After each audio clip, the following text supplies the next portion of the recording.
Book 91, Accepting Information Given by a Truthful Person. Narrated Malik. We came to the Prophet and we were young men nearly of equal ages, and we stayed with him for 20 nights. Allah's apostle was a very kind man, and when he realized our longing for our families, he asked us about those whom we had left behind. When we informed him, he said, "Go back to your families and stay with them and teach them religion, and order them to do good deeds." The Prophet mentioned things, some of which I remembered and some I did not. Then he said, "Pray as you have seen me praying, and when it is the time of prayer, one of you should pronounce the call, adhan, for the prayer, and the eldest of you should lead the prayer." Narrated Ibn Mas'ud, Allah's apostle said, "There, call for prayer, adhan of Bilal should not stop any one of you from taking his surah, for he pronounces the adhan in order that whoever among you is praying the night prayer, may return, to eat his surah, and whoever among you is sleeping, may get up, for it is not yet dawn, when it is like this." The sub-narrator stretched his 2 index fingers sideways. Narrated Abdullah bin Amr, the Prophet said, "Bilal pronounces the adhan at night so that you may eat and drink till Ibn Maktum pronounces the adhan, for the Fajr prayer."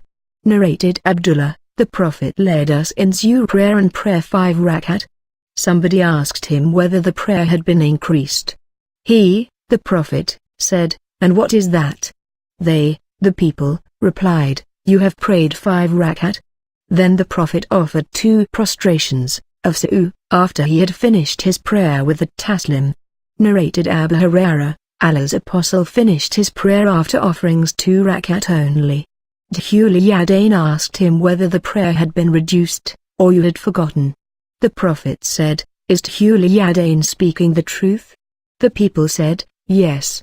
Then Allah's apostle stood up and performed another 2 rakat and then finished prayer with taslim, and then said the takbir and performed a prostration similar to or longer than his ordinary prostrations. Then he raised his head, said takbir and prostrated, and then raised his head, su'ud prostrations.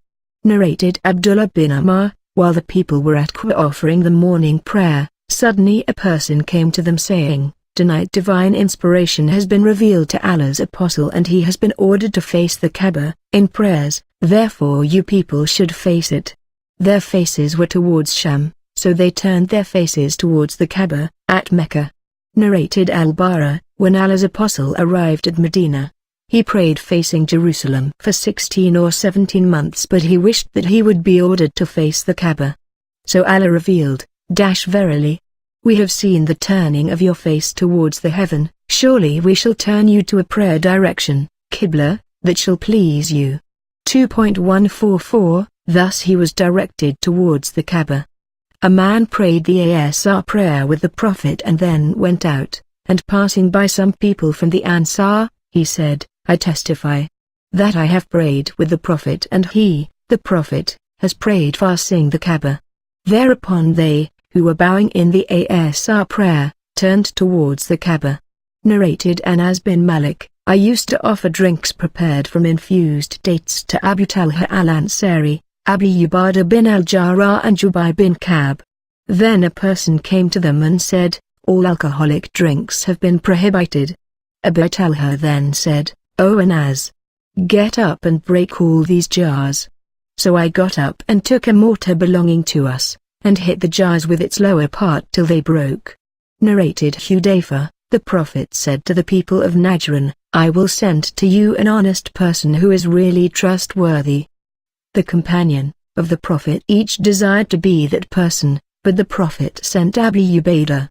Narrated Anas, the Prophet said, "For every nation there is an Amin, honest, trustworthy person, and the Amin of this nation is Abu Ubaidah."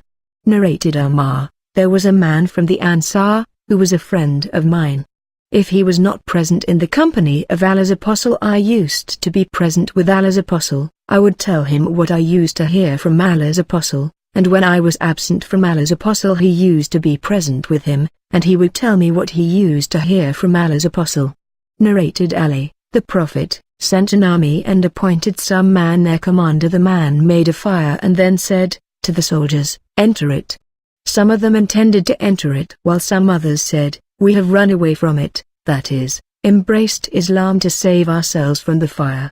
They mentioned that to the Prophet, and he said about people who had intended to enter the fire.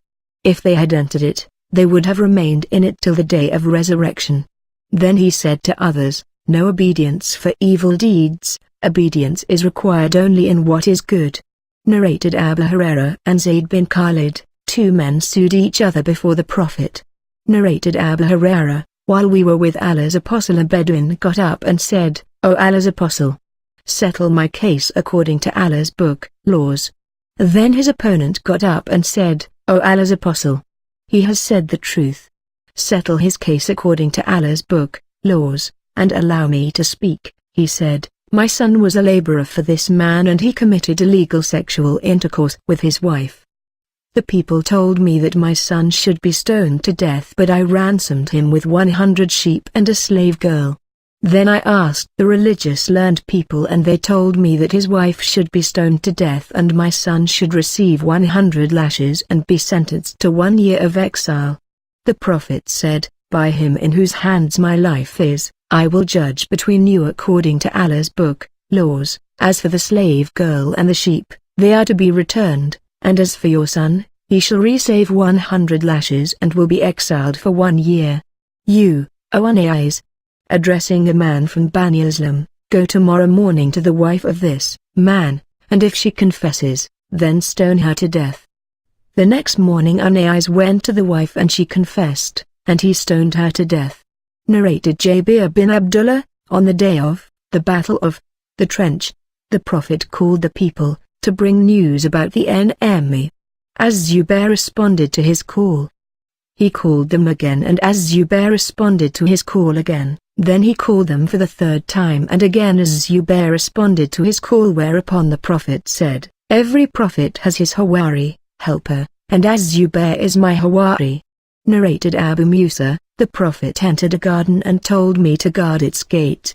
Then a man came and asked permission to enter. The Prophet said, permit him and give him the good news that he will enter paradise. Behold, it was Abu Bakr. Then Umar came, and the Prophet said, admit him and give him the good news that he will enter paradise. Then Uthman came and the Prophet said, admit him and give him the good news that he will enter paradise. Narrated Umar, I came and behold, Allah's Apostle was staying on a mashroba, attic room, and a black slave of Allah's Apostle was at the top of its stairs. I said to him, tell the Prophet, that here is Umar bin al-Khattab, asking for permission to enter. Then he admitted me. Narrated Abdullah bin Abbas, Allah's Apostle sent a letter to Khusra and told his messenger to give it first to the ruler of Bahrain, and tell him to deliver it to Khusra. When Khusra had read it, he tore it into pieces. As Zuhri said, I think Ibn al-Musayyab said, Allah's Apostle invoked Allah to tear them, Khusra and his followers, into pieces. Narrated Salama bin al-Aqwa, Allah's Apostle said to a man from the tribe of al-Islam, proclaim among your people, or the people, on the day of Ashura, 10th of Muharram, whosoever has eaten anything should fast for the rest of the day, and whoever has not eaten anything, should complete his fast. Narrated Ibn Abbas, when the delegate of Abd al-Qais came to Allah's Apostle, he said, who are the delegate? They said, the delegate are from the tribe of Rabia. The Prophet said, welcome, O the delegate, and will come. O people, neither you will have any disgrace nor will you regret.